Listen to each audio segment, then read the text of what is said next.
Hello बच्चों। आज एक बहुत important topic resistance and resistivity जो बड़े कंफ्यूज भी करते हैं उनको डिटेल से एक्सप्लेन करते हैं। फर्स्ट हम दोनों का इंट्रोडक्शन करते हैं, रेजिस्टेंस एंड रेसिस्टिविटी, और बाद में फिर डिटेल से एक्सप्लेन करेंगे। अभी रेजिस्टेंस मींस रुकावट पैदा करना, प्रतिरोध करना, यानी कि जो करंट के फ्लो होने का अपोज करता है, विरोध करता है, उसे क्या कहते हैं? रेजिस्टेंस। द प्रॉपर्टी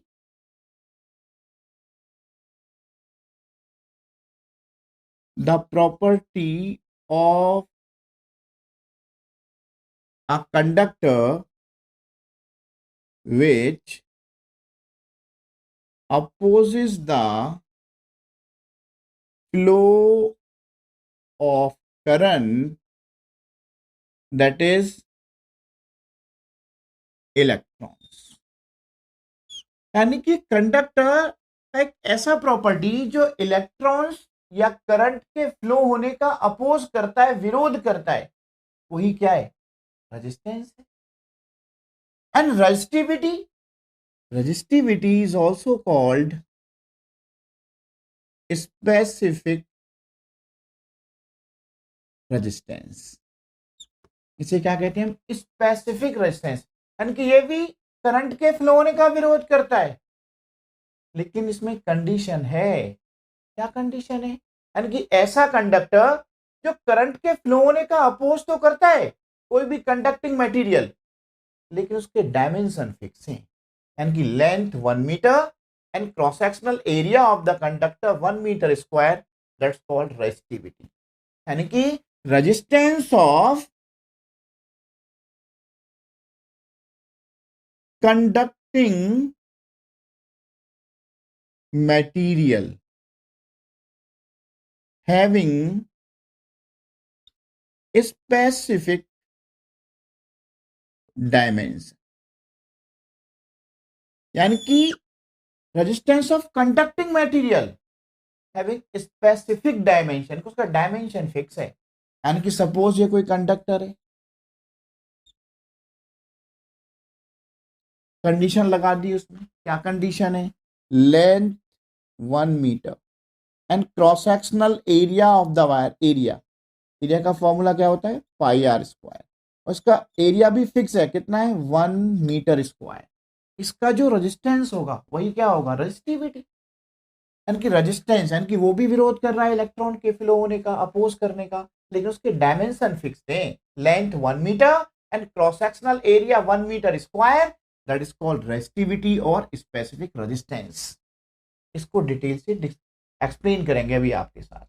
फर्स्ट हम एक्सप्लेन करते हैं रेजिस्टेंस को। ये आपका कंडक्टिंग मटेरियल है, कोई भी conducting wire, and conducting wire has a large number of atoms and molecules। जो अभी मैं आपके साथ रेड कलर से रिप्रेजेंट कर रहा हूं, कि क्या है? इसी कंडक्टिंग मटेरियल के क्या है? एटम्स एंड मॉलिक्यूल्स हैं। Atoms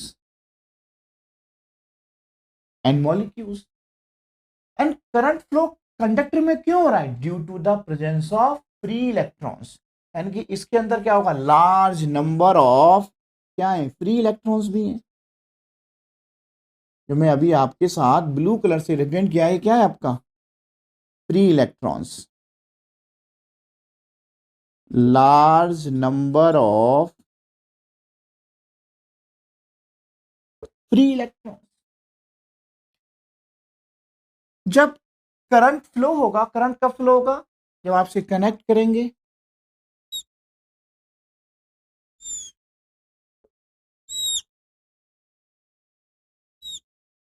positive terminal, negative terminal. Current flow क्या होता है? Positive terminal to negative terminal. Current always flow. And electrons flow negative end to positive end. जब आपका कंडक्टर को आपने कनेक्ट किया बैटरी के साथ, तब आपका इलेक्ट्रॉन्स फ्लो करेगा।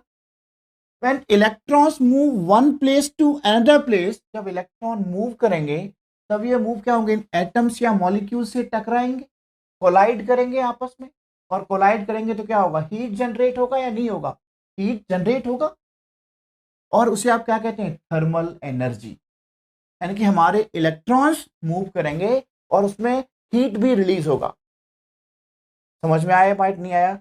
जब आपने इसको बैटरी के साथ कनेक्ट किया तो इलेक्ट्रॉन मूव करेंगे one place to another place, और जब electron one place to another place move करता है तब इलेक्ट्रॉन्स एटम से मॉलिक्यूल्स या अपने भी इलेक्ट्रॉन से कोलाइड करेंगे। जब कोलाइड करेंगे तो हीट जनरेट होगा, तो हीट जनरेट होगा तो उसे हम थर्मल एनर्जी कह सकते हैं। तो ये जो एटम्स एंड मॉलिक्यूल्स लिखे हैं मैंने अभी आपसे, दीज एटम्स एंड मॉलिक्यूल्स, ये जो एटम्स एंड मॉलिक्यूल्स को मैंने रिप्रेजेंट किया है रेड कलर से आपके साथ, these atoms and molecules oppose the flow of current, oppose the flow of current, that is electrons. जितना ज्यादा इन इलेक्ट्रॉन्स के फ्लो होने का विरोध होगा, अपोज होगा, उतना ही ज्यादा रेजिस्टेंस भी होगा। और रेजिस्टेंस के कम या ज्यादा होने के कई सारे रीजन हो सकते हैं। वो किस पे डिपेंड करेगा, लेंथ ऑफ द वायर पे कर सकता है, जितना वायर का लेंथ कितना ज्यादा है, इस वायर का क्रॉस सेक्शनल एरिया कितना है। यानी कि इलेक्ट्रॉन जितने आसानी से फ्लो करेंगे उतना ही रेजिस्टेंस कम होगा। अभी आपके साथ हम डिटेल से एक्सप्लेन करते हैं factors affecting resistance, factors affecting resistance. ये बहुत इंपॉर्टेंट टॉपिक है, फैक्टर्स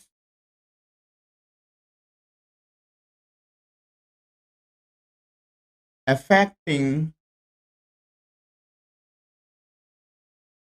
रेजिस्टेंस। यानी कि रेजिस्टेंस के कम या ज्यादा होने के कई सारे रीजन हो सकते हैं जो रेजिस्टेंस को अफेक्ट करेंगे। फर्स्ट फैक्ट, रेजिस्टेंस किस पर डिपेंड करेगा? Number first point, length of conductor, length of conductor, cross sectional area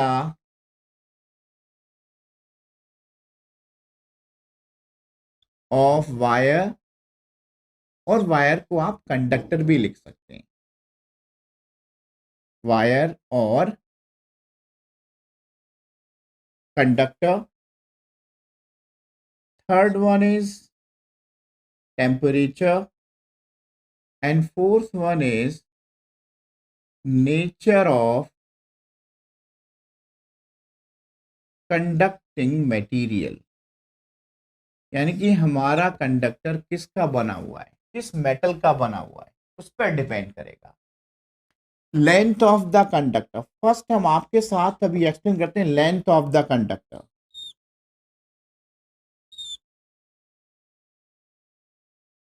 एक ये वायर है और दूसरा ये वायर है हमारे पास, डिफरेंट लेंथ, इसमें इलेक्ट्रॉन फ्लो कर रहे हैं one place to another place, यहां भी आपके इलेक्ट्रॉन फ्लो कर रहे हैं। लेकिन आप देखिए इसके अंदर क्या है, atoms and molecules and other free electrons भी होंगे। इलेक्ट्रॉन्स को ज्यादा डिस्टेंस कहां ट्रेवल करना पड़ेगा, जहां आपका लेंथ ज्यादा होगा।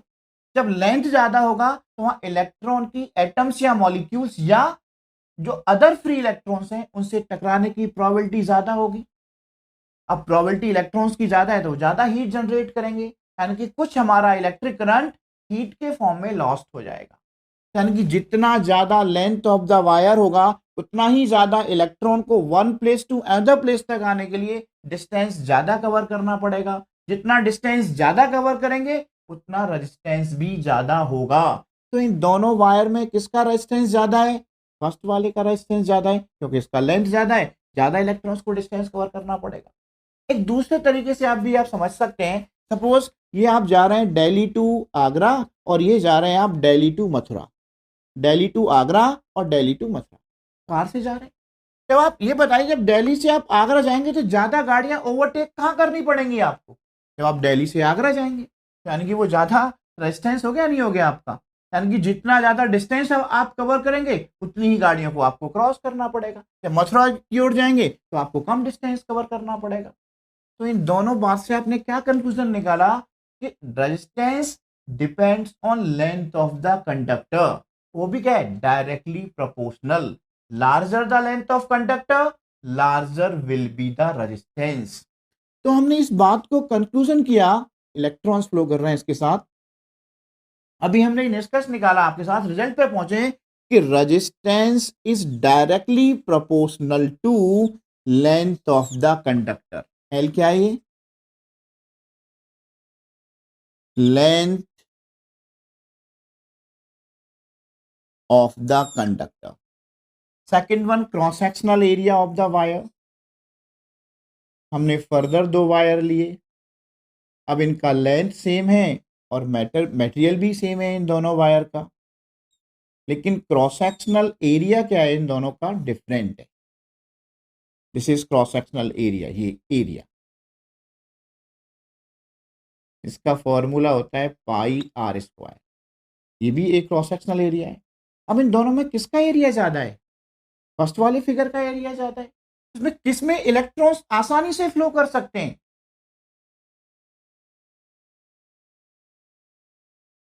इलेक्ट्रॉन्स आसानी से फ्लो कर सकते हैं due to larger cross sectional area, इसका एरिया ज्यादा है। रेड कलर से क्या है, एटम्स एंड मॉलिक्यूल्स हैं and other free electrons also है उसके अंदर। भाई इलेक्ट्रॉन जब फ्री नहीं होगा तो करंट फ्लो क्यों करेगा, भाई कंडक्टर में करंट क्यों फ्लो करता है, due to the presence of free electrons. यानी कि आपका इलेक्ट्रॉन जो मैटर है, आपका जो मटेरियल है आपका, उसके एटम्स या मॉलिक्यूल से भी कोलाइड करेगा और अदर फ्री इलेक्ट्रॉन से भी टकराएगा, तभी तो हीट जनरेट होगा। अभी मैंने कहा ना, जिसे हम कहते हैं थर्मल एनर्जी। अब हाथों को आप रब कीजिए, हीट जनरेट होगा ना, जनरेट होगा हीट। तो ऐसे यहाँ भी है, क्रॉस सेक्शनल एरिया ज्यादा है, इलेक्ट्रॉन आसानी से फ्लो करेंगे, उनके टकराने की प्रोबेबिलिटी कम हो जाएगी, यानी उनके कोलाइड करने का प्रोबेबिलिटी कम हो जाएगा। यानी कि larger the surface area laser will be the resistance. यानी कि जितना आपका सरफेस एरिया ज्यादा है, क्रॉस सेक्शनल एरिया जितना ज्यादा होगा उतना रेजिस्टेंस क्या होगा, कम होगा। यहाँ इलेक्ट्रॉन के फ्लो होने में थोड़ा मुश्किल आएगा, आसानी से यहाँ इलेक्ट्रॉन फ्लो नहीं कर सकते क्योंकि इसका क्रॉस सेक्शनल एरिया कम है। तो इस बात से हमने एक कंक्लूजन निकाला, कंफर्म किया कि हमारा जो रेजिस्टेंस है किस पर डिपेंड कर रहा है, cross sectional area of the wire. वो भी कैसा है, डायरेक्टली प्रोपोर्शनल नहीं है, इनवर्सली प्रोपोर्शनल। भाई इसमें क्या होगा, अभी हमने कहा था इलेक्ट्रॉन फ्लो इजीली। क्यों इलेक्ट्रॉन इजीली क्यों फ्लो हो रहे हैं, क्योंकि इसका क्रॉस सेक्शनल एरिया ज्यादा है, इसका जो क्रॉस सेक्शनल एरिया है वो ज्यादा है, इंक्रीज हो रहा है। यहां आपका इलेक्ट्रॉन फ्लो आसानी से नहीं होगा। क्यों इलेक्ट्रॉन आसानी से फ्लो नहीं होंगे, क्योंकि क्रॉस सेक्शनल एरिया डिक्रीज हो रहा है। तो आपने देखा जब एरिया बढ़ रहा है तो रेजिस्टेंस कम हो रहा है। तो आपने क्या कहा, resistance is inversely proportional to 1/A। जहां ए क्या है, cross sectional area of wire, cross sectional area of wire, इसका फॉर्मूला है pi R square. Third one, temperature. अभी हमने कहा अगर आप टेम्परेचर इंक्रीज करेंगे तो रेजिस्टेंस क्या होगा, इंक्रीज होगा भी होगा। अगर आप मॉलिक्यूल्स ज्यादा इलेक्ट्रॉन्स या मॉलिक्यूल से या खुद इलेक्ट्रॉन से ज्यादा टकराएगा तो हीट जनरेट होगा, हीट जनरेट होगा तो रेजिस्टेंस भी बढ़ जाएगा। तो कह सकते हैं कि टेम्परेचर के इंक्रीज होने से resistance also increases. If we increase the temperature, resistance also increases. Next one, nature of conducting material. इस पर भी डिपेंड करेगा कि हमारा कंडक्टर किस मेटल का बना हुआ है। फॉर एग्जाम्पल हमारा कंडक्टिंग मटेरियल सिल्वर भी हो सकता है, कॉपर भी हो सकता है, एल्यूमिनियम भी हो सकता है, आयरन एक्सेट्रा। लेकिन सबसे कम जो रेजिस्टेंस है, जो सबसे कम ऐसा मेटल कौन सा है जो इलेक्ट्रॉन के फ्लो होने का सबसे कम अपोज करता है, सबसे कम विरोध करता है, वो सिल्वर है। तो here therefore silver is the best conductor of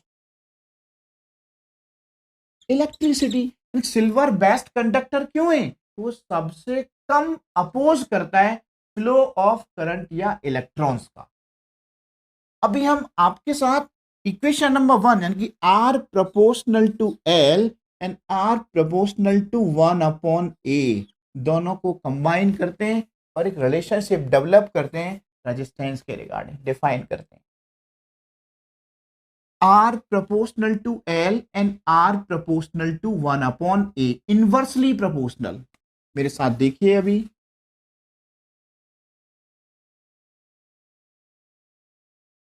अभी हमने ये कंक्लूजन निकाला कि resistance is directly proportional to length of the conductor. Second हमने कहा resistance is inversely proportional to cross sectional area of the wire. दोनों को कंबाइन किया तो R proportional to L/A। Proportional हटाया तो R equal to rho into L/A, where R क्या है? Resistance of the wire, resistance of the wire जिसे आप और क्या कह सकते हैं? कंडक्टर। रो रजिस्टिविटी, एल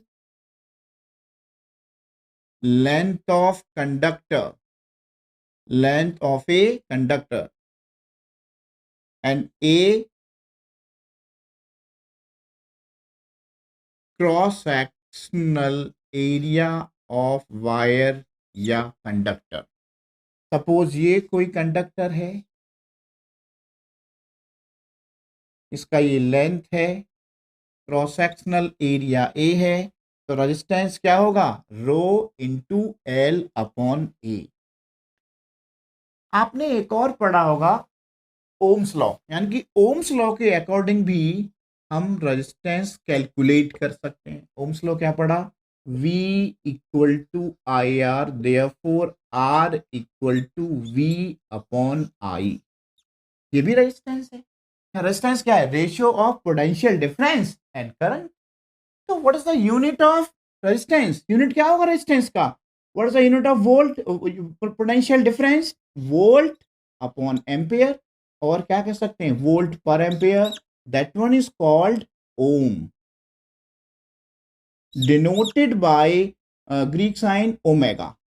इसको हम ओमेगा से डिनोट करते हैं। तो ये क्या है? SI unit of resistance.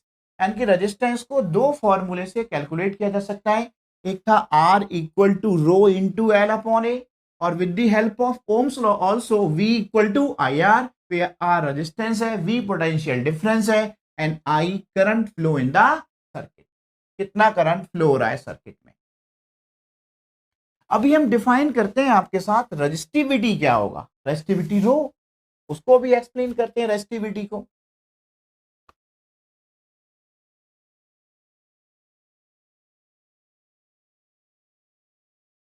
Resistivity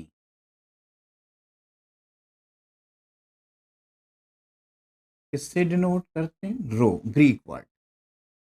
resistivity क्या है आपका? अभी हमने बताया था ये भी रेजिस्टेंस है करंट के फ्लो होने का, लेकिन अंडर स्पेशल कंडीशंस। मैंने स्टार्टिंग में आपको डिफाइन किया था, बताया था इसका डायमेंशन फिक्स है, length 1 metre and cross sectional area 1 metre square.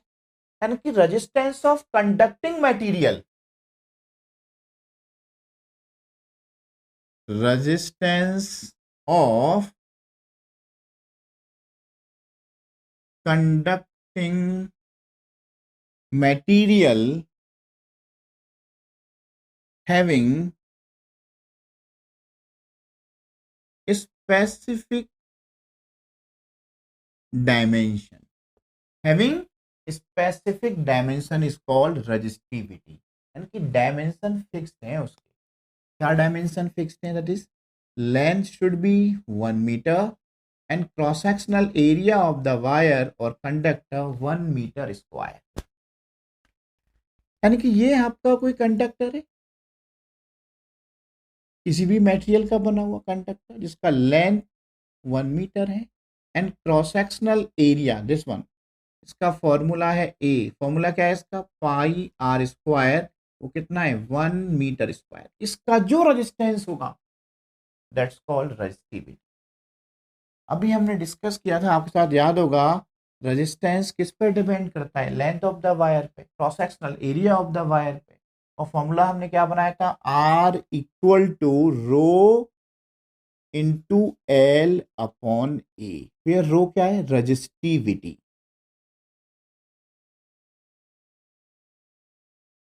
और स्पेसिफिक रेजिस्टेंस भी कह सकते हैं आप। तो रो क्या होगा आपका, फॉर्मूला क्या होगा, rho equal to R into A upon L, resistivity क्या है, R into A upon L. तो what is the SI unit of resistivity, SI unit क्या होगा इसका, what is unit of resistance, ohm, unit of area metre square, and unit of length metre, metre से metre square cancel हो जाएगा, तो SI unit क्या होगा, ohm into metre. SI unit क्या है रेजिस्टिविटी का, ओम इंटू मीटर। तो डेफिनेशन क्या है, डिफाइन करते हैं, डेफिनेशन क्या है हमारा रेजिस्टिविटी का। अभी हमने कहा एक स्पेशल कंडीशन के अकॉर्डिंग, जिसमें कोई भी ऐसा कंडक्टर जिसका लेंथ 1 मीटर है और एरिया 1 मीटर स्क्वायर है, उसका जो रेजिस्टेंस है वही रेजिस्टिविटी है। तो फॉर्मूला भी हमने क्या पढ़ा आपके साथ, rho equal to R into A upon L. यहाँ अभी हमने क्या कहा आपके साथ, length 1 metre and cross sectional area of the wire कितना है, 1 मीटर स्क्वायर। तो रो कितना होगा बताइए, R into area 1 metre square और लेंथ 1 मीटर, तो रो क्या निकल के आएगा आपका, R. What is the definition of resistivity?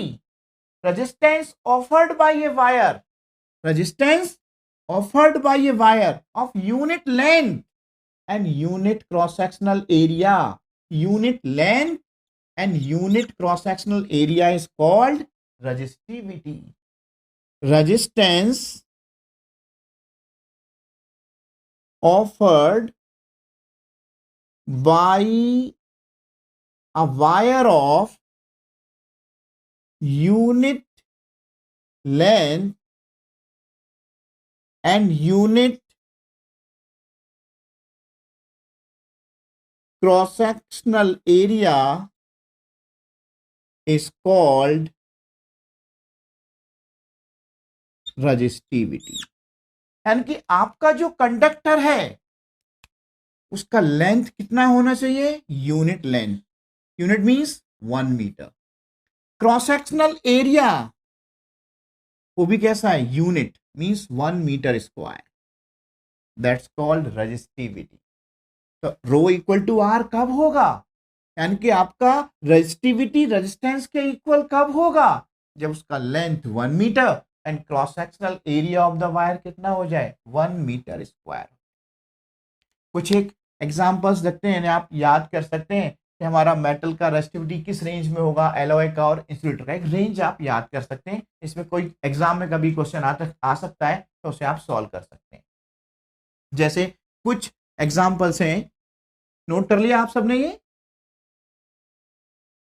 जैसे अभी हम आपसे कहें कि कुछ एक मेटल्स हैं,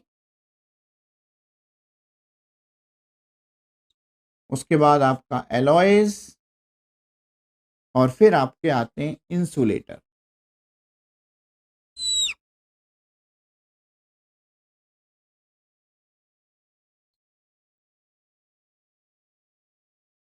सबसे कम रेस्ट, जब आप टॉप टू बॉटम आएंगे, ऊपर से नीचे आएंगे, तो रेजिस्टिविटी क्या होगा, इंक्रीज होगा,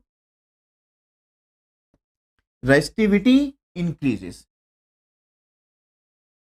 तो सबसे कम रेजिस्टिविटी किसका है, मेटल्स का, उससे ज्यादा किसका है, एलॉयज का, और फिर आपके इंसुलेटर। और इसमें भी अभी हमने, आपको याद है अभी आपके साथ डिस्कस भी किया था कि silver is the best conductor of electricity. जो मेटल बेस्ट कंडक्टर है ऑब्वियस है उसका रेजिस्टिविटी भी सबसे कम होगा। तो अभी मेटल्स में क्या बताया हमने, सिल्वर, सिल्वर के बाद कॉपर, कॉपर के बाद क्या बताया, एल्यूमिनियम, फिर आयरन और प्लेटिनम, और लेड भी है। फिर हमारे क्या आएंगे, एलॉयज आएंगे, और उसके बाद क्या आएंगे, इंसुलेटर। इंसुलेटर में 3 एग्जांपल ऐसे, डायमंड है, रबर एंड इबोनाइट। इन सबका एक रेंज याद करना है, वैसे वैल्यू नहीं याद करना, एक रेंज याद कर सकते हैं आप। जब हम टॉप टू बॉटम आ रहे हैं तो रेसिस्टिविटी क्या हो रहा है, इंक्रीज हो रहा है। यानी कुछ एक काम रेसिस्टिविटी एक्सप्लेन कर रहे हैं, सम कॉमन सब्सटेंसेस जो लिखे हैं मैंने अभी आपके साथ एट 20 डिग्री सेल्सियस, जो एक एक्सपेरिमेंटल रिजल्ट है। सिल्वर का रेसिस्टिविटी कितना है, 1.6 इंटू 10⁻⁻8 ओम इंटू मीटर। यानी कि ये सिल्वर का कोई कंडक्टर है या वायर है जिसका लेंथ 1 मीटर है and cross sectional area 1 metre square है, तो उसका जो रेजिस्टेंस है वही रेजिस्टिविटी है, वो फिक्स्ड है ऑलवेज। कितना है, 1.6 इंटू 10⁻⁻8 होगा। अगर सेम ये बात कॉपर मेटल के लिए की जाए, कॉपर मेटल के रिगार्डिंग, सपोज ये कॉपर का मेटल है, इसका भी लेंथ 1 मीटर है and cross sectional area of the wire 1 metre square है, तो इसका रेजिस्टेंस कितना होगा कॉपर का, 1.62 इंटू 10⁻⁻8 ओम इंटू मीटर।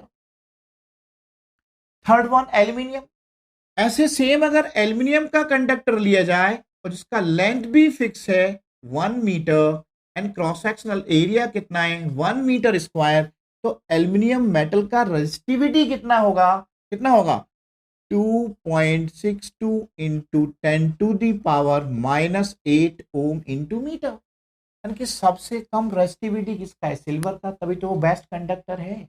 लेकिन आप देख रहे हैं सिल्वर एंड कॉपर की रेजिस्टिविटी में बहुत कम डिफरेंस है, लेकिन दोनों के रेट में बहुत ज्यादा डिफरेंस है।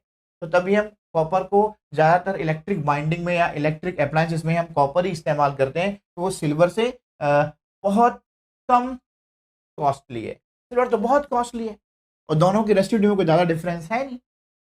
एंड आयरन, देखिए 2 पॉइंट से बढ़ जाएगा, कितना हो जाएगा इसका 10 इंटू 10⁻⁻8, प्लेटिनम 11 इंटू 10⁻⁻8 और lead 20 into 10⁻⁻8 ohm into metre. Same same इसी तरह से आप एक्सपेंड करते जाएंगे।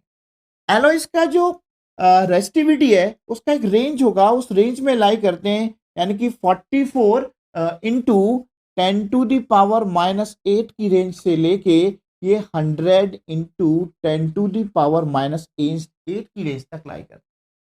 एंड इंसुलेटर तो बहुत ही बैड कंडक्टर है इलेक्ट्रिसिटी के, इनका तो पॉजिटिव में चला जाएगा। डायमंड का रेसिस्टिविटी कितना होगा, 10⁻12 से 10⁻13 की रेंज तक जाएगा, और ये रबर 10⁻13 से 10⁻15 की रेंज तक चला जाएगा, और ये 10⁻15 से 10⁻17 की रेंज तक जा सकता है। अभी देखा कितना ज्यादा रेसिस्टिविटी है इसका, किसका, रबर का या इबोनाइट का। तभी तो हम रबर, जो हम देखा होगा, जो हम रबर के जो ग्लव्स यूज करते हैं इलेक्ट्रिक अप्लायंस जब आप काम कर रहे होते हैं, क्यों, they are the very very bad conductor of electricity, rubber. तभी हम रबर के ग्लोव्स इस्तेमाल करते हैं जब हम किसी भी इलेक्ट्रिक अप्लायंसेस के साथ काम करते हैं। ये बात क्लियर है। तो अभी हम आपके साथ एक लास्ट में एक बार रिवाइज करते हैं बहुत अच्छे से, difference between resistance and resistivity.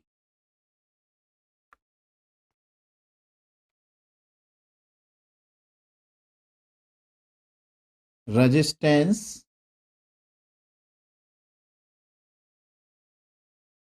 And resistivity,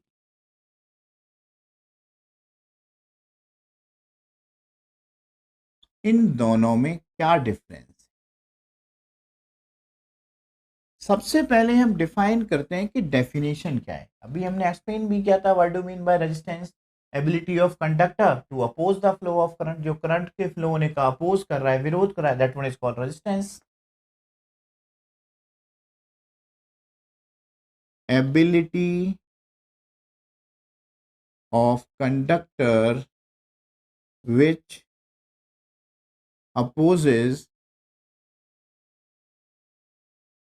the flow of current that is electrons, यानी कि जो इलेक्ट्रॉन्स के या करंट के फ्लो होने का अपोज करता है, विरोध करता है, रुकावट पैदा करता है, वो रेजिस्टेंस है। रेजिस्टिविटी को डिनोट किससे करते हैं? रो से। Ability of conducting material, ability of conducting material which oppose the flow of current, that is called resistivity. Ability of conducting material, यहाँ एक कंडीशन है जो मैंने सबसे पहले पढ़ाया था। एबिलिटी ऑफ कंडक्टिंग मटेरियल क्या कहता है? वो कंडक्टिंग मटेरियल की कंडीशन क्या है? Length 1 metre and cross sectional area of the conductor 1 metre square, वही रेजिस्टिविटी होगा। Second point, what is the formula of resistance? Resistance का फॉर्मूला अभी हमने एक्सप्लेन किया था, R equal to rho into L upon A. एक और याद होगा, हमने रेजिस्टेंस ओम्स लॉ से भी कैलकुलेट किया था, आपको याद होगा ohm's law, R equal to rho into L upon A resistance. दूसरा formula with the help of ohm's law आपने पढ़ा, V is equal to I R, तो देयरफॉर R क्या होगा? V upon I, ratio of potential difference and current flow in the circuit, वो भी आपका resistance. इसका फॉर्मूला क्या होगा रेजिस्टिविटी का? Rho equal to R into A upon L. Third point, what is the SI unit? क्या होगा इसका एसआई यूनिट? एसआई यूनिट होगा ohm, that is denoted by omega symbol, and SI unit of resistivity ohm into metre. What is the SI unit of resistivity? Ohm into metre. Next point is resistance किस पे depend करेगा? Resistance depends on 4 factor. वो 4 factor कौन से हैं?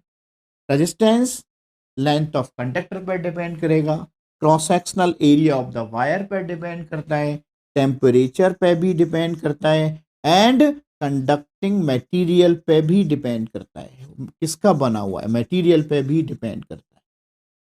अभी हमने explain भी किया कि resistance is directly proportional to length of the conductor, resistance is inversely proportional to cross sectional area of the conductor, और ये भी कहा कि टेम्परेचर के अगर आप टेम्परेचर इंक्रीज करेंगे तो रेजिस्टेंस आल्सो इंक्रीज।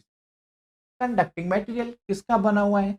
जैसे कि हमने कहा कॉपर, सिल्वर, प्लेटिनम, एल्यूमिनियम। अभी हमने कहा silver is the best conductor of electricity, क्योंकि जो फ्लो ऑफ करंट है किसी भी कंडक्टर में वो आसानी से फ्लो हो रहा है, आसानी से इलेक्ट्रॉन फ्लो हो रहे हैं। सबसे कम रेजिस्टिविटी है किसका? सिल्वर का, तभी क्या है? वो बेस्ट कंडक्टर है। तो रेजिस्टिविटी किस पर डिपेंड करेगा? फिर रेजिस्टिविटी किस पर डिपेंड करेगा? ये किस पर डिपेंड करेगा? ये रेजिस्टेंस डिपेंड्स किस पर डिपेंड्स करता है, एंड रेजिस्टिविटी किस पर डिपेंड्स करेगा? First material, material of conductor, कौन सा मटेरियल यूज किया? Number second, length of the wire, number third, cross sectional area of the wire, and fourth one is temperature. लेकिन ये बात जानते हैं, अभी बहुत डिस्कस भी किया है कि लेंथ तो फिक्स्ड है 1 मीटर, इस पे तो डिपेंड करेगा नहीं। एरिया भी फिक्स्ड है, इस पे भी डिपेंड नहीं करेगा 1 मीटर स्क्वायर। टेम्परेचर के इंक्रीज करने से रेजिस्टिविटी भी इंक्रीज हो जाएगा और जो फ्लो ऑफ करंट है कंडक्टर में डिक्रीज हो जाएगा। बच्चों, मैंने बहुत ही डिटेल में आपके साथ रेजिस्टेंस और रेसिस्टिविटी को एक्सप्लेन किया है, कंपैरेटिवली उनको एक्सप्लेन किया है। उम्मीद करता हूँ आपको बहुत अच्छे से समझ में आया होगा। इसके बाद भी अगर कोई डाउट लगता है आपको तो कमेंट सेक्शन में ज़रूर लिखें और अपने फ्रेंड्स के साथ ज़्यादा से ज़्यादा शेयर करें, लाइक करें और हमारा चैनल सब्सक्राइब भी करें। धन्यवाद बच्चों।